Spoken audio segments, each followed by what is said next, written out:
Funding for New Mexico in Focus provided by the McCune Charitable Foundation. And viewers like you.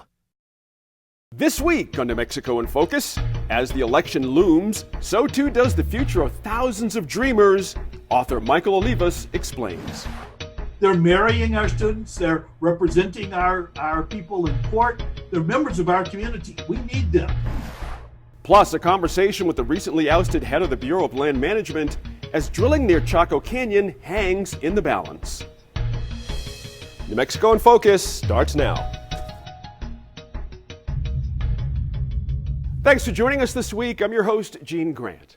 We're fortunate to have two fantastic interviews this week that give you a much deeper look into federal programs that impact New Mexico's places and its people. We also have the line, of course, with a discussion about New Mexico's census count and the looming deadline as COVID continues to throw a wrench into all facets of life. We begin with what's been an active week at the top of two major law enforcement agencies. Here's the line. When Albuquerque Police Chief Mike Geyer left his job last month, there was a lot of reading of the tea leaves. Rumors swirled he was on the outs. Then a testy city council meeting questioning his authority drew a rebuke from the mayor's office, which apparently asked him to leave just a few days later. Meanwhile, just last week, the governor mysteriously fired her Secretary of Public Safety. The Line is getting into it this week. I'm joined by Line regular and attorney Laura Sanchez. And we also welcome Line guest, one of my favorites, Dave Mulryan. He's founder of Everybody Votes. And another favorite guest we always like to see is the owner of Vox Optima Public Relations. That would be Merritt Allen. Now, after getting elbowed out of the press conference announcing what Mayor Keller tried to spin as a well-timed retirement, Mr. Geyer's been making the media rounds, including a big interview with the Journal in which he blasted the mayor's office for micromanaging. And Merritt, the mayor's office says it's sour grapes. What's your initial takeaway from this whole back and forth we got going here? My gut, and this comes from, I've spent my whole career working in government as both a member of the military and as a contractor.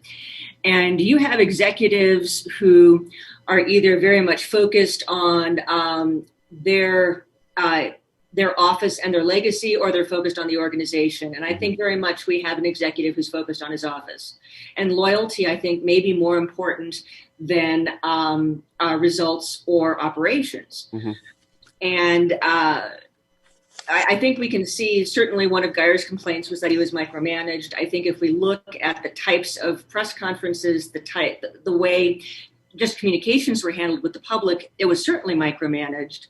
And I think it would be fairly easy for a deputy chief who perhaps was not in agreement with his direct boss, the chief, could certainly make an end run to the mayor and say, hey, if you want somebody who's going to toe your line, I'm your guy. So that's how I see that maybe playing out. Yeah. Laura, pick up on that. You know, the idea is always politics with everything, because again, these are appointed positions, not, elected positions, the chief. Should we have seen this coming in your view? And now it's easy to connect the dots now, but was it super obvious we all just missed it a little bit ago? I don't know that we could have foreseen it, but I think anyone in that position, and that's true for the next person who comes in as permanent chief or any others that may come in the foreseeable future. As long as we have a Justice Department decree here that we're being managed and looked at by the feds, that position is going to be under a microscope. And everything that position does, any administrative decisions are going to be scrutinized differently. And as with any job, I mean, I think we all know there's an important aspect of managing down. In other words, you manage your staff, but you got to manage up. You got to manage your managers. Right. And so if you know that a big priority for any executive, any mayor is going to be public safety, and that's an area that's particularly important. It's maybe an issue during the campaign, which I think it was in this case.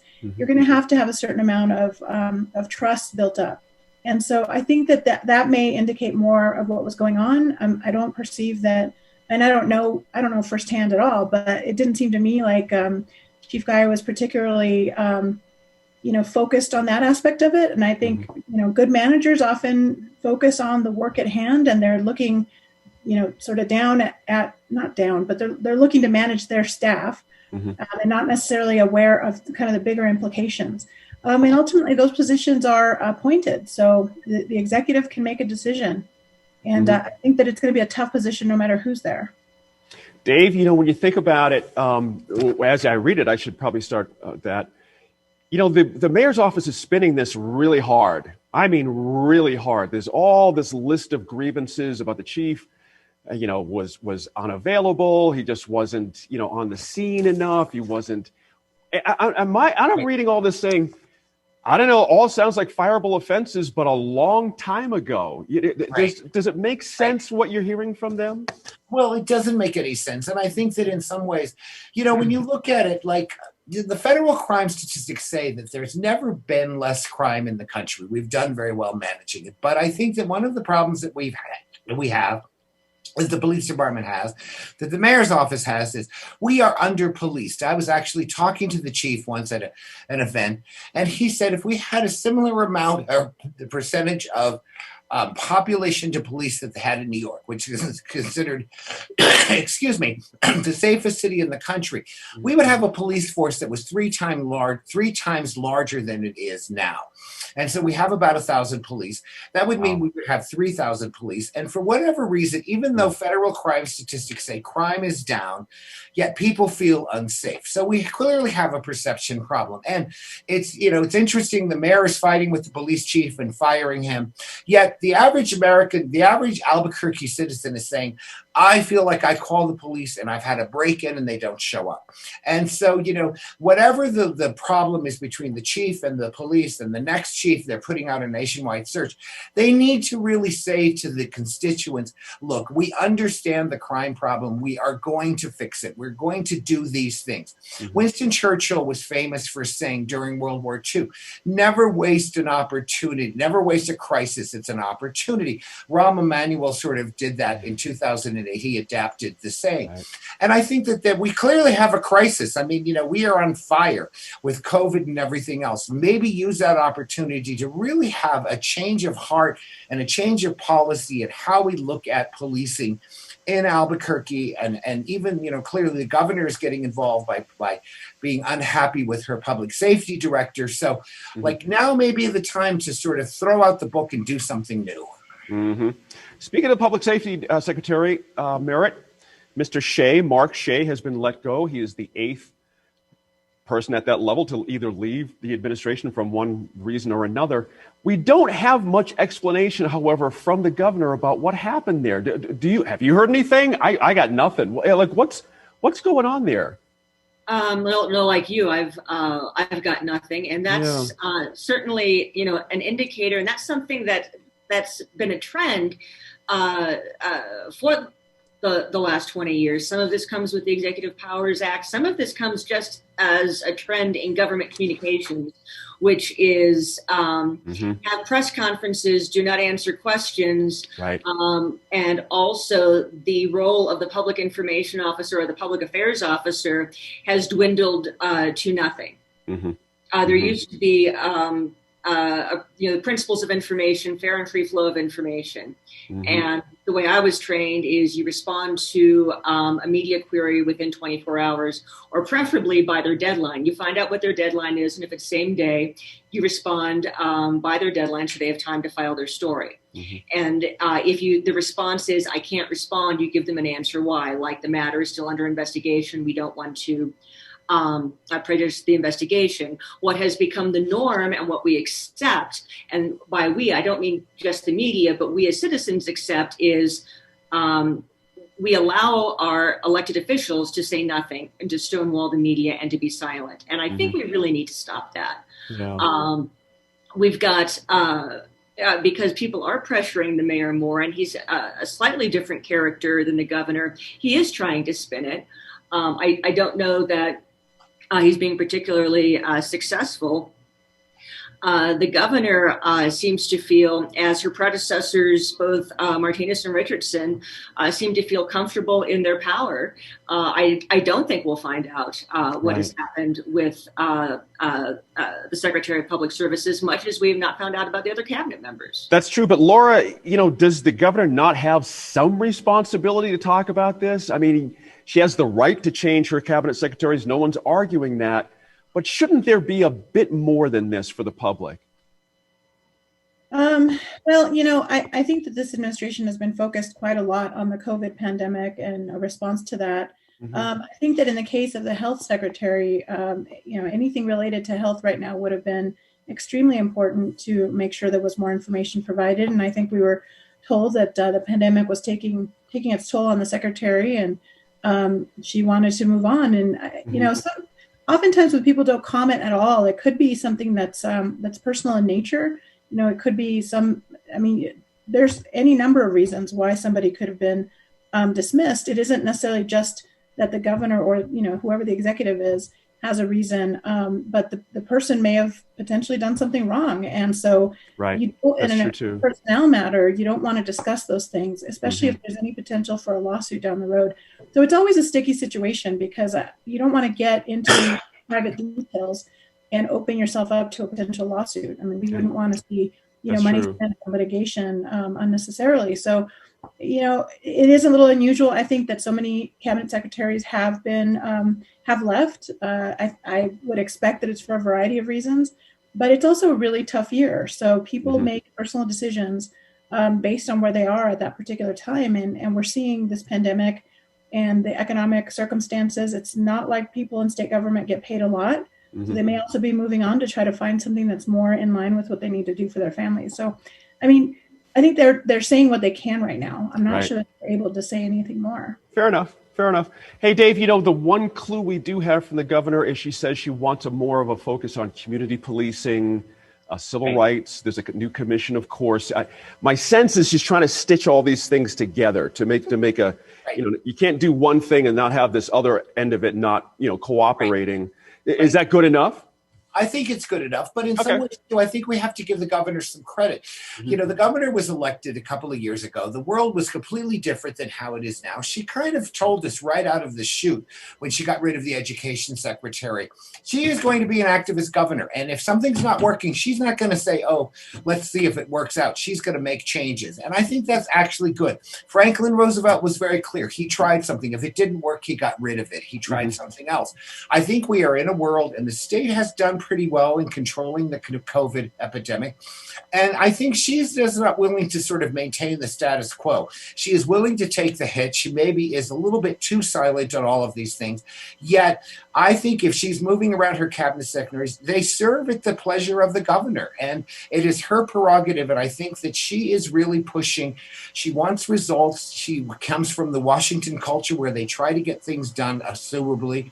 I think it's good. I think she should put all the cabinet is on notice. If you don't do your job, if you don't communicate with me, you're toast. I think it's pretty clear. I wouldn't want to be one of them. It's a little nerve-wracking, but but also I think the governor tries to communicate directly with us via Twitter. She's a very strong presence on Twitter. I might suggest that she listen a little bit more to the communications professionals like Merritt made the point, because, there is a way to communicate it. I don't know that it's always just spin. I think the mayor also should have better professionals around him, because eventually everything comes out. We will get some notice, or else if you don't put out the story, there's a story that comes along that people begin to believe. So you may as well just take the hit in the beginning, say, I did it for this reason, because even if people don't agree with you, at least they know what you're thinking. Good point there. We'll have to leave it. We'll have to leave it there. More to come on both of these jobs, which are often a lucrative capstone to policing careers, no doubt. After the break, we're talking DACA and the DREAM Act with law professor Michael Olivas. Congress tells us what to do. Congress writes the laws. And as Secretary Bernhardt has said often, I've got a lot of laws. I've got 30, 40, 50 laws sitting on my desk that say, Mr. Secretary, you shall. The Secretary shall. I don't have any that says the Secretary shall solve climate change. Michael Olivas is a native New Mexican who spent a career focused on immigration and immigration law. He's a professor at the University of Houston and also the author of a new book on the history of the DACA program and the DREAM Act. It's called Perchance to Dream. Correspondent Russell Contreras, who's known Olivas for years, sat down with him via Zoom recently to talk about the history behind his book and what's ahead as we hurtle towards a presidential election. Professor Olivas, thank you for joining us. We really appreciate you joining us to talk about your new book here. Thank you very much. I'm always glad to appear on my favorite local PBS show. Before we get into your book about the DREAM Act and DACA, take us back to what was going on in the 1990s. At the point in mid-1990s, late 1990s, we have the largest number of undocumented college-age students who are entering higher education. What's going on and what are they facing? Well, they're facing about three different kinds of disabilities where they're leaning into the headwind. The first is that in a number of states, they're considered non-residents, even if they've lived there since they were children. Normally, it just requires 12 months to become a resident, but because of their immigration status, a number of states had held that they were non-resident if they were eligible at all. Number two, when they were in their courses, they found that they were ineligible for most financial aid, whether it was state and certainly federal aid. And this was at a time when tuitions were increasing substantially. When I started at the University of Houston in 1982, tuition was $4 an hour.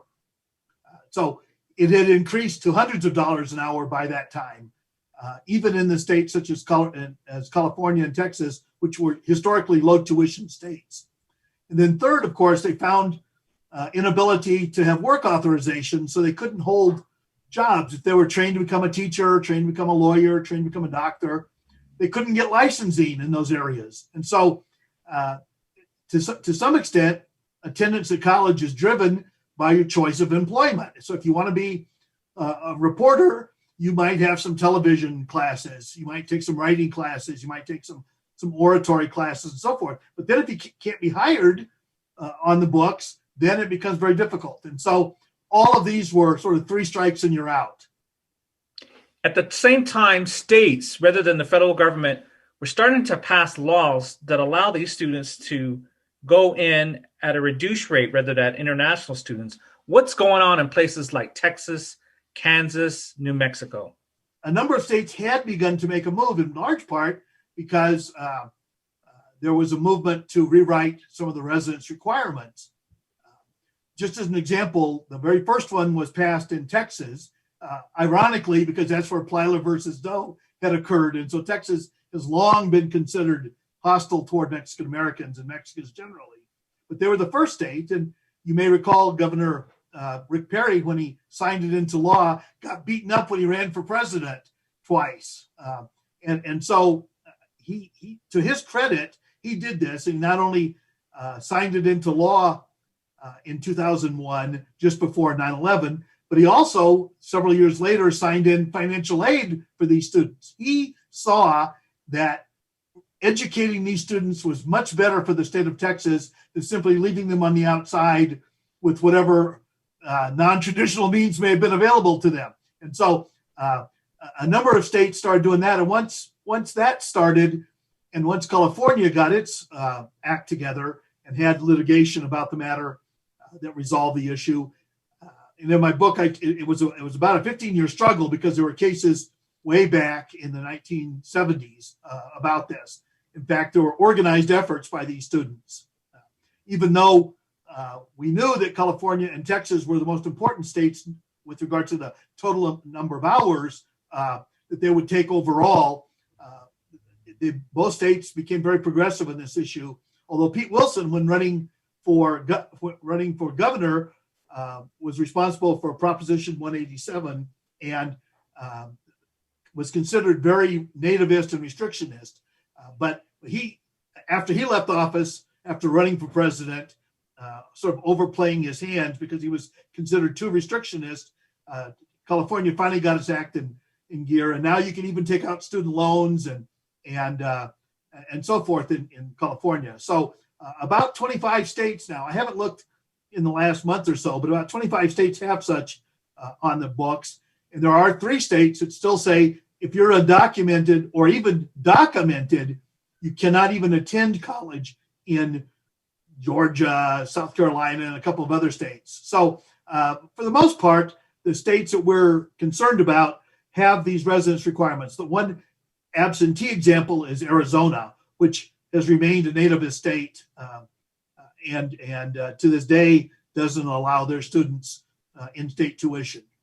You mentioned Pete Wilson, the former governor of California.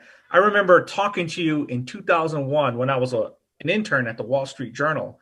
And what was interesting then is that Texas had passed a bill that allowed undocumented immigrants to go to school in in-state tuition. But California, under a very liberal governor and liberal legislations, did not.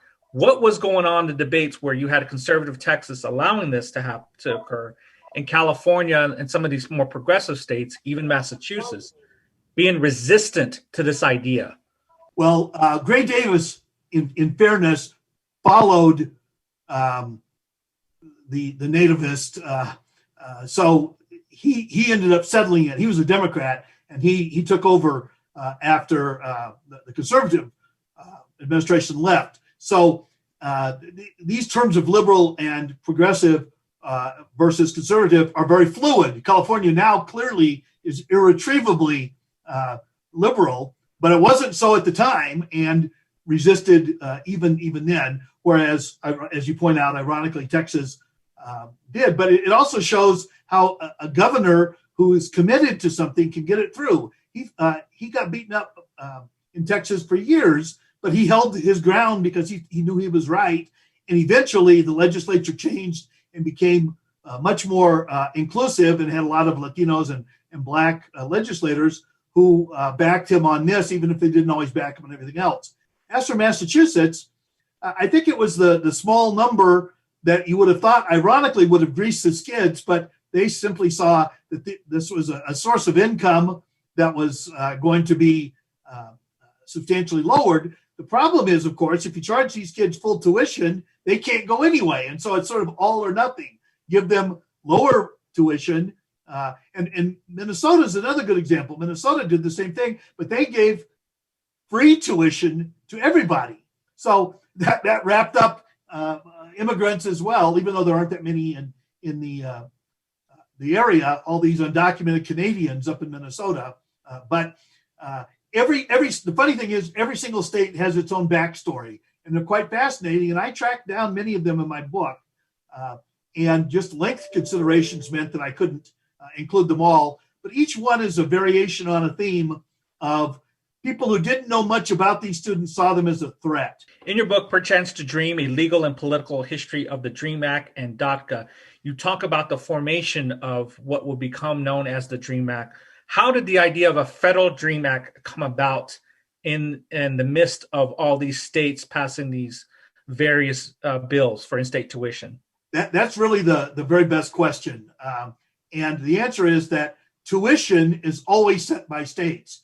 And if you're in state, it's always set by states. You can't have a federal rule for determining who's a member of the Texas community. But at the federal level, what we were looking for with the early drafts was, with some luck, work authorization, so it would regularize their status. We were also hoping, of course, for a fast track to permanent residence and then citizenship, which was in some of the early drafts. But more to the point, eligibility for federal financial aid, because even though setting tuition and charging tuition is a state level decision, the provision of financial assistance is largely a federal one, with Pell Grants, work study, loans, other kinds of programs under Title IV. And they were ineligible for all of those. They still are, by the way. Even when DACA came about, as generous as it was, it precluded them from having federal eligibility for Title IV programs, the nature of which I've already mentioned. When DACA comes around during the Obama administration, it comes amidst this failure to pass a DREAM Act, and after a number of deportations that his administrations took part and faced criticism for. What happens when DACA comes? What becomes of this legal status of these new students, these undocumented students, and where does this put them in terms of U.S. history of this gray area of as residents, as people walking around in this country? What happens to them? Well, the first DREAM Act had been introduced in Congress in 2001, co-sponsored by Senator Ted Kennedy, the liberal, and senator from Utah, Orrin Hatch, a conservative. And I took bets at the time that I lost. I ended up having to pay dinner at NIMFAS for many people over time, having lost that bet, that the fact that they had two bookends like that meant a guaranteed passage. Of course, 10 years later, it hadn't passed. And so in 2012, President Obama had ramped up, he had ramped up all the kinds of border control and deportations. In fact, many of my colleagues called him the deporter in chief, which I always refused to do, because I knew what he was trying to do was to remove people who were usually multiple offenders, who didn't have, many of whom also had criminal records, even though they were sometimes just simply being undocumented was enough. And he removed 400,000 a year, which was more than any president before that time. And I thought he was doing so in order to build up his street cred with nativists who might say, well, he's serious about that. Let's try and regularize the status of these students. And what they did was they gave them several different benefits. I'm just going to call them general benefits, although they were still ineligible for all federal financial assistance. In that sense, it's always been the same. But they were given work authorization, the ability to work either during school or after they finished their programs.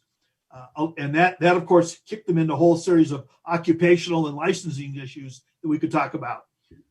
Number two, it gave them a Social Security number. And so that rendered them eligible for any number of things. Believe it or not, in some states, if you have a degree in law and a Social Security number, you're eligible no matter what your immigration status is. So that became sort of a backdoor. And then it also gave them the most important thing, which was considered lawful presence. It's not the same as lawful status, which is an immigration term, but lawful presence meant that their deportation clocks were stopped and they could not be deported without the burden of the government having to prove that they were removable. And so it gave them due process. And they could continue this for 2 years and then renew it as long as they stayed in status. And they could even leave the country and come back in under a concept called advanced parole, where if you have permission to return before you leave and you don't do anything to screw that status up, then you can come back. Now, that works fine. In fact, it's a model program. It paid for itself on the fees. In fact, a number of nonprofit organizations and individuals started putting together pools of money to pay for the $500 per renewal for these students. 800,000 of them became documented and had eligibility for that particular set of benefits.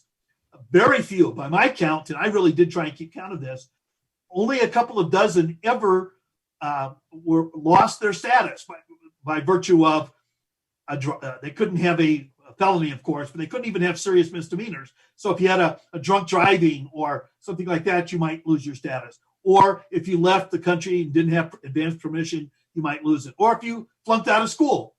The beautiful thing was that most of these students were really great students. And in Houston, your hometown, I know that in 1 year, 12 of the salutatorians and valedictorians in the Houston School District were undocumented. This was before DACA. So these kids were pent up. It was a force. And who would have thought that 800,000 would come forward? And had this been continued and not rescinded by the Trump administration, we'd have well over 1 million of these kids now moving forward. We have dozens who are doctors, dozens who are lawyers. In fact, during the DACA litigation, the second time in the Supreme Court, an affidavit was filed showing that 20,000 of these students actually were in essential healthcare positions as doctors, nurses, and other licensed professionals.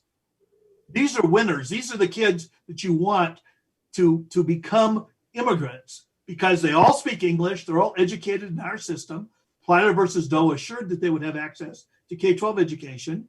They're marrying our students. They're representing our people in court. They're members of our community. We need them. Professor Olivas, thank you for joining us. We really appreciate it. My pleasure. Thank you very much. William Perry Pendley, Deputy Director for Policy and Programs at the U.S. Bureau of Land Management, came to New Mexico recently, visiting places like Chaco Culture National Historical Park. He spoke with correspondent Laura Paskus about his vision for the agency, which oversees 700 million acres of land in the West. The day after this conversation, a federal judge blocked Mr. Penley from continuing as the agency's de facto acting director, a position he's held since July 2019, because the Senate hadn't confirmed him. That calls into question his authority to make past decisions. The Trump administration is appealing that ruling, and Mr. Penley remains at the agency.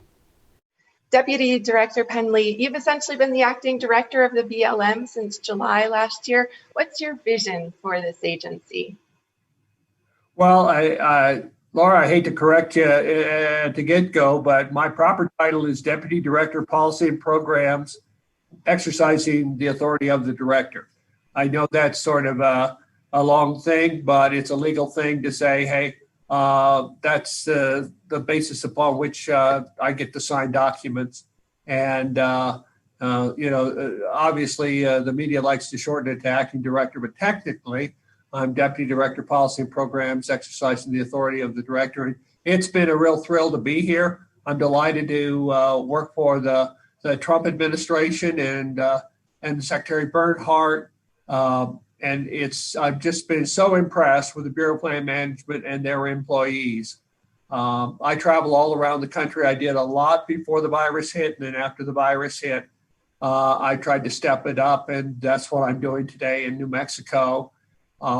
I think the number one issue for me when I first got there, obviously, was to move the headquarters to the West. We had 550 employees, positions in Washington, D.C., 99, Laura, you're the expert as well as I am. 99.99% of the Bureau of Land Management lands are in the West and Alaska.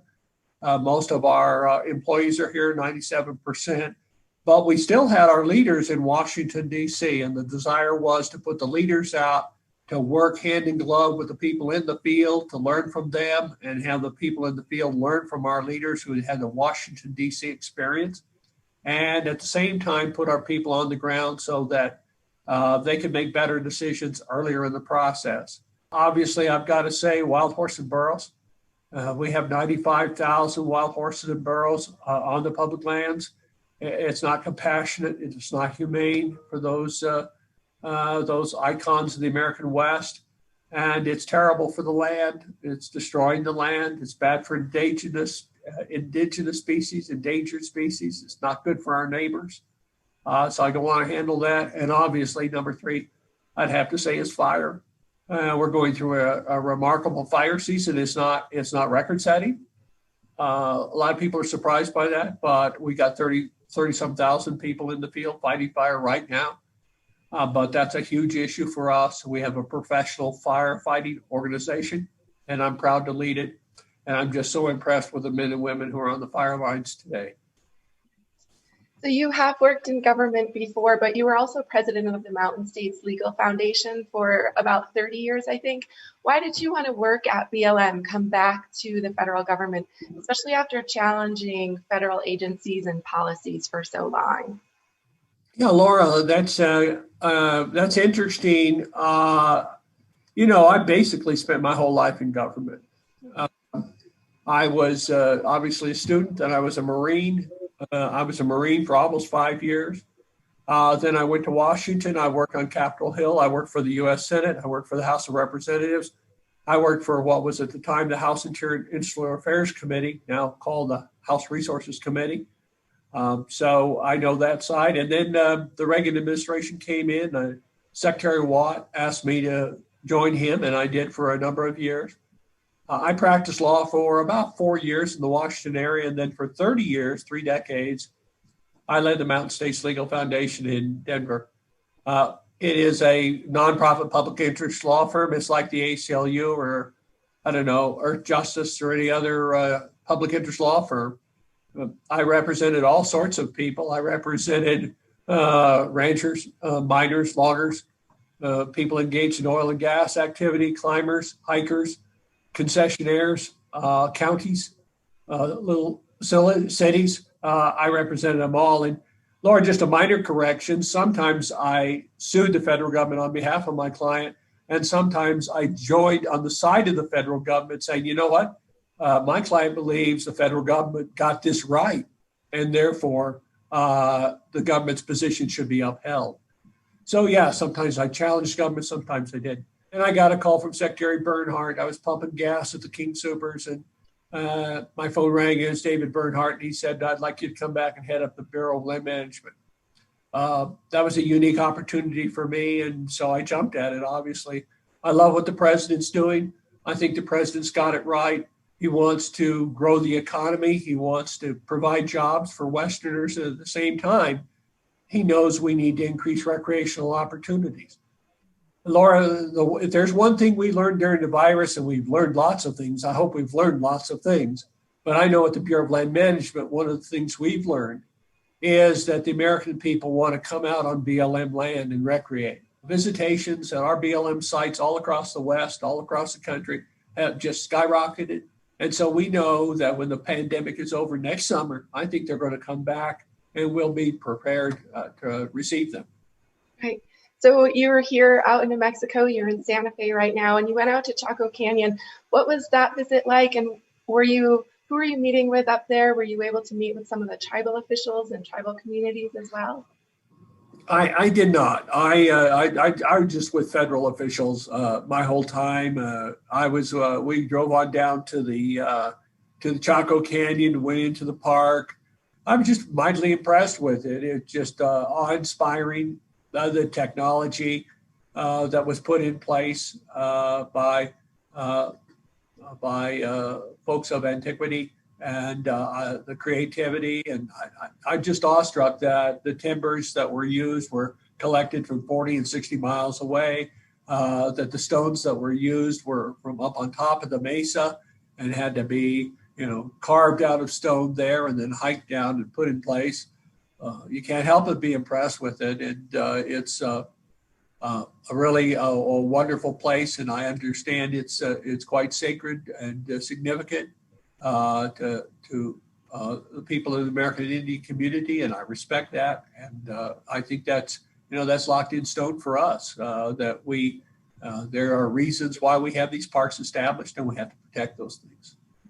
So there has been a lot of controversy over the years with respect to the BLM's leasing for oil and gas development around the Chaco Canyon area, and tribal communities and tribal governments have really pushed back against that. I'm wondering how the agency can incorporate those concerns into moving forward with leasing, especially as we see in the San Juan Basin, the demand for natural gas and oil and development issues are really kind of on the decline right now. We didn't start this, as you know, we didn't start this process yesterday or even last year. This is a process that began back in 2014 with scoping meetings.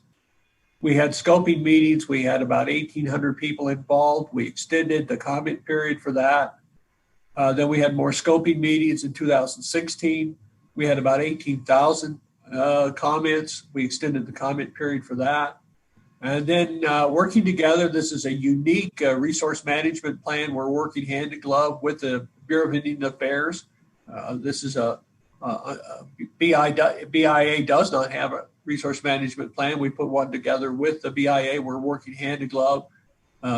Assistant Secretary Tara Sweeney has been magnificent in her support of our efforts to get it right. We finalized, put out a draft on the 28th of February, and then we opened up comment periods. We had a comment period going, and then, of course, the virus hit, and it was particularly devastating to Navajo Nation. We understand that. And so the secretary met with tribal leaders, heard their concerns, and said, okay, let's extend the comment period. We did not have public meetings because of the virus. So we had Zoom meetings. We met just like you and I are meeting with as many people as we could. We had 5 meetings via Zoom technology. And then after the comment period was extended, we had more Zoom meetings, because one of the things we concluded in that first meeting was there were a lot of misconceptions, and we didn't have our subject matter experts online to talk to the people and explain stuff and say, hey, this is really what we're doing. It's not that. It's not what you've been hearing. It's something else. And so we had our subject matter experts on, And then the president of the Navajo Nation said, hey, why don't you go on radio? And so we went on radio, and that was very, very successful. And so we're very pleased with the amount of participation we've had. Obviously, you referenced it. We've been, I won't say overwhelmed, but we've got a lot of comments. People are really invested in this. They're passionate about it. We get that. And we're going to look hard at it. But we also recognize that there are allottees there. They have a property right. They have an interest in developing their resources. And so I'm not going to speculate with regard to the future of the oil and gas industry, what's going to work and what people are interested in. Our job is to make resources available and to allow people to make use of those opportunities consistent with protecting the resources that we're obligated by Congress to protect. So down in the Permian Basin, the BLM's recent lease sale, definitely the bids were significantly lower than they were before COVID. And we're seeing up in the San Juan Basin, a lot of the larger oil and gas companies have moved out of that basin. I think right now there's about 33,000 wells in the San Juan Basin in New Mexico, and only about 20,000 of those are active. Global forecasters are saying that the oil and gas industry is not going to be rebounding from this current downturn, that the world has changed for various reasons. And the BLM is certainly a multi-use agency, land agency, but certainly here in New Mexico, oil and gas is a really important part of the BLM. I'm curious how you see the agency changing over time as the demand for oil and gas decreases. I don't know. You have a better crystal ball than I do, Laura, because I don't know what the future holds. I remember there's a bumper sticker years ago in Denver that said, "Oh Lord, let there be another oil and gas boom. I promise not to screw this one up." So we understand it's cyclical. Obviously, a few months ago during the virus, the value of oil was negative. You couldn't give it away. As a friend of mine said, every bathtub in Louisiana was filled up with oil. There was nowhere else to put it. No one was buying. It's rebounded. I don't know where the prices are going to go. I'm a lawyer. I do know that Congress has asked us to increase wind energy and solar energy and geothermal energy, and we've done that. Last December, I went to where I went to law school, went out to Medicine Bow, Wyoming, and toured the area that's going to be a real huge development for wind power, and a perfect place for wind power because the wind never stops up there. And so Oregon and Washington, California said, send us wind power, and we're at the BLM, we're going to send them wind power. We just created one of the biggest solar arrays down near Las Vegas. Green-lighted it, the Gemini project in the history of the country, $1 billion project on BLM lands. And so we're looking for that. So the president's committed to an all of the above energy program, and we're getting that done at the Bureau of Land Management. So you mentioned wildfires earlier. One of the most important issues that New Mexicans are facing and concerned about is climate change. And I'm curious how your agency is addressing climate change, both on the mitigation side of controlling greenhouse gases and looking ahead to minimize impacts, whether that's to water resources or ranch lands and certainly wildfire season. 80% of fires are caused by humans. 80% of fires are caused by humans. We're burning up about 7 million acres today in this country, a lot of it in California and Oregon. And again, 80% of those are caused by human beings. Congress tells us what to do. Congress writes the laws. And as Secretary Bernhardt has said often, I've got a lot of laws. I've got 30, 40, 50 laws sitting on my desk that say, Mr. Secretary, you shall. The Secretary shall. I don't have any that says the Secretary shall solve climate change. So we respond to what the Congress tells us to do. Now, that being the fact that we understand that we have fuels out on the countryside. We're seeing that in California, and practically everybody's talking about it. If we cleared a lot of this out, there wouldn't be things to burn. And the Bureau of Land Management, we were tasked by the president last fiscal year. He said, clear out 600,000 acres of hazardous fuels that will burn during the next fire. And so we did better than that. We cleared out 846,000 acres of hazardous fuels. And so that's what we're trying to do. Laura, we spend like this on fire, and we spend like this by reducing hazardous fuels. And we believe the numbers ought to be like that. So that's what we're trying to do with regard to fire. Okay. Deputy Director, thank you so much for joining New Mexico in Focus. We really appreciate it. Well, it's great to be with you. One of the myriad ways in which COVID-19 has upset the neatly stacked apple cart of our lives can be found by looking at the U.S. Census, which is in crisis mode here in New Mexico.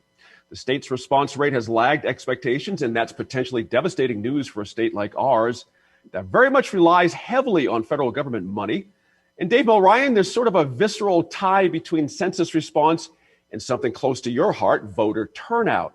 Right. Why is it so hard for us to do this once every 10 years? Is there a similarity here? What do you see? I mean, there could be a similarity, and it's a bit of a stretch, but let me make it. Please. I think that people feel like if they don't vote, if they don't participate, somehow they're less responsible for how the government works. I mean, I am just that. I'm editorializing here, but I did my observation. I've registered a few thousand voters, and I listened carefully. And the act of registering, the act of voting, the act of filling out the census, it is an act that says, I am a participant in democracy. And so by that very nature, you are then responsible for what's happening. And I think that people just have become so discontented with government. They feel like I don't want to participate on any level. But I will also say that I do think the government at every level does a terrible job of communicating how important it is to vote, how important it is to fill out the census. I mean, in a nutshell, the census goes back to the Constitution. It is constitutional. It says we are going to count everyone. It affects everything from congressional districts to, House districts for the New Mexico House, for the state Senate. I don't think that we've done a good job of getting people to understand, as part of a civic education, you need to be counted because it represents what you get to have in terms of who you can vote for. It determines how we draw congressional districts. It determines how we do city council races. I mean, it touches every single thing, and it's really important. And I don't feel that people understand the gravity. And the thing is, too, with the technology that the Census Department has, you're talking 3 minutes to fill out that form, and boom, you're done. It's so fast. Yeah. So fast. And even if you have to do a paper form, and they have streamlined it, it is great. Fill the census out, get it back in, and do your civic duty.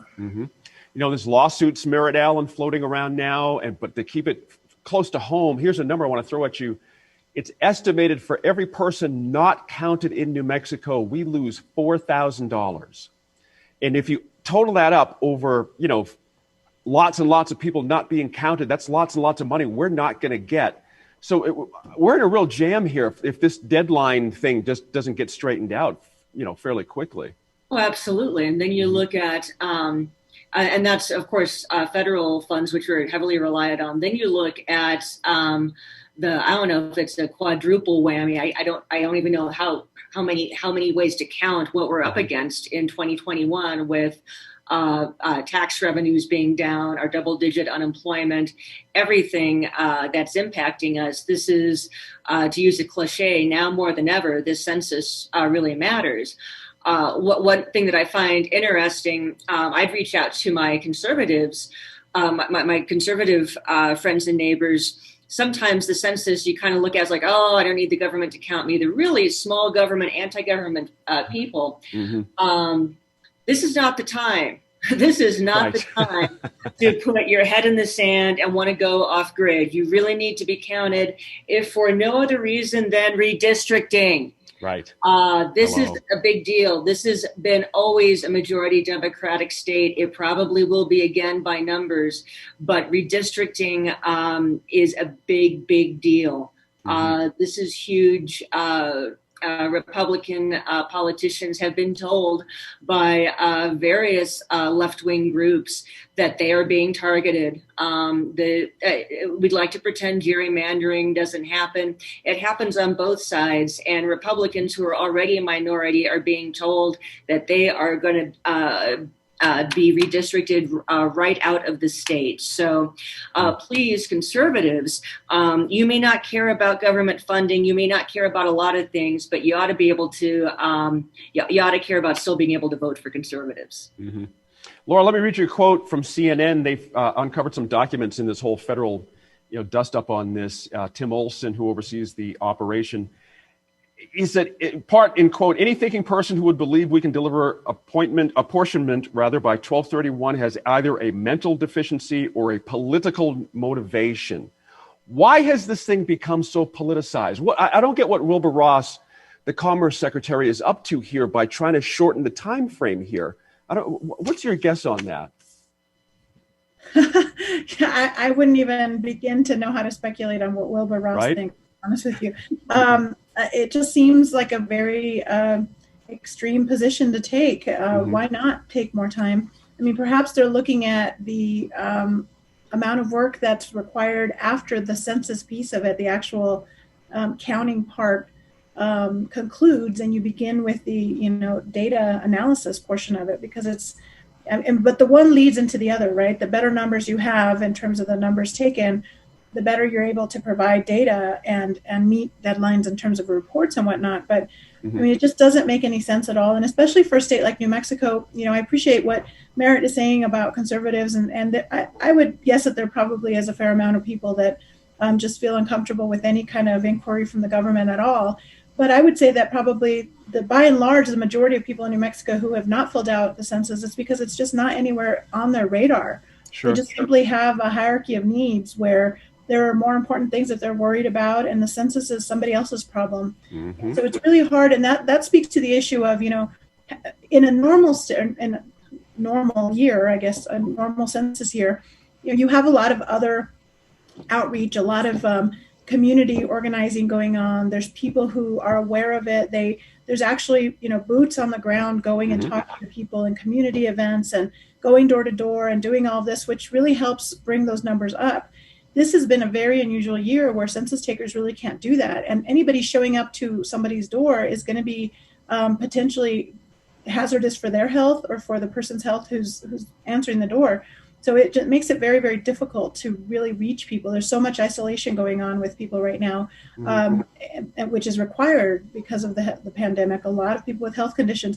And so you see people who have, health problems, health conditions that have to isolate themselves for health reasons, who also are not going to be open to having a discussion about filling out the census. So everybody's had to get more creative about that. So I think that makes it that much more difficult. And for that reason alone, there should be some extension going on to make sure that there's more effort, time being taken to really crack that nut, because we're just going to lose out on so much if we don't get an accurate count here. And redistricting is one of them. But we're talking about $1.5 trillion in federal annual spending that will be doled out across the country based on what these numbers look like. And we don't want to be undercounted here in New Mexico. That's right. Hey, Merritt, this idea that it would seem politically motivated to do an undercount literally of the entire country. Again, as a conservative, what's your sense of that? Is there some motivation I'm missing here from the Commerce Secretary or from the administration? I don't get it. I don't get it, because it certainly would not earn you votes, I don't think. Right. Yeah. Because the platform that President Trump runs on is not a classic Republican platform of small government. Small government, is just not a thing in the 2020 presidential race. It is for some different groups, but it's not here. So. No, I'm shaking my head on this one. It seems random and also mean. Dave, your sense of how we did here as a state to get this up. You talked about this just a little bit earlier, but I'll expand on that. I was part of a group that did an outreach using artists and musicians, and there's been all kinds of creative things I've seen out there Right. But there's also a tension from some others that I know here who feel like it has been wildly underserved here in New Mexico, the push. What's your feel for that? So, I mean, a couple of things. One is, listen, if you can use art and artists to communicate and tell people to get to the census, that's always welcome. I mean, there's no question about it. But let's go back and look at the bigger picture. Ronald Reagan stood up at his first inaugural address and said, government isn't the solution, it's the problem. And what we're seeing now is it's taken 40 years, both, the current executive and all of this sort of everything that is government related seems tainted. And so a lot of people, even if they aren't hardcore conservatives or hardcore, they don't believe in government, it just seems like it has stuck to everything. So the census is the epitome of government, yet it's a good thing. I mean, we're counting everyone. We're making sure that you have fair representation. And, but because it's considered to be government related, people are really against it. It's insane. And I would tell you, it's like voting. If you know someone who is a neighbor or an elderly relative, get your laptop, go over there, say to them, let's do your census really quick. One individual can have a tremendous impact on how to count people. I couldn't agree more. Absolutely. Hey, thank you guys for following the news this week and sharing your thoughts. Really appreciate it. Thank you. As if you didn't notice, it's debate season. Now, whatever you want to call what happened in Cleveland Tuesday night between Vice President Biden and President Trump, it certainly stretched the literal meaning of the word debate. Next week, Vice President Pence and Senator Harris have their turn at it. Let's see how that goes.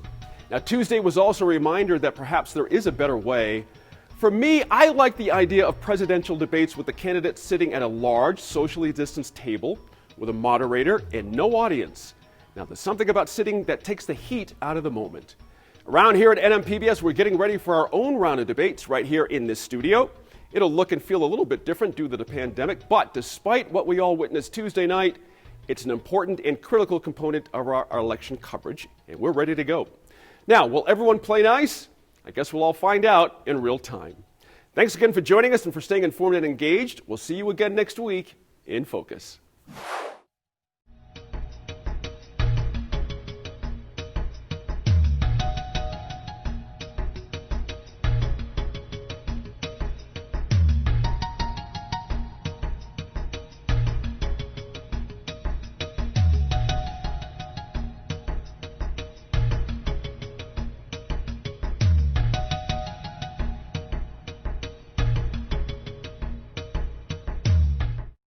Funding for New Mexico in Focus provided by the McCune Charitable Foundation and viewers like you.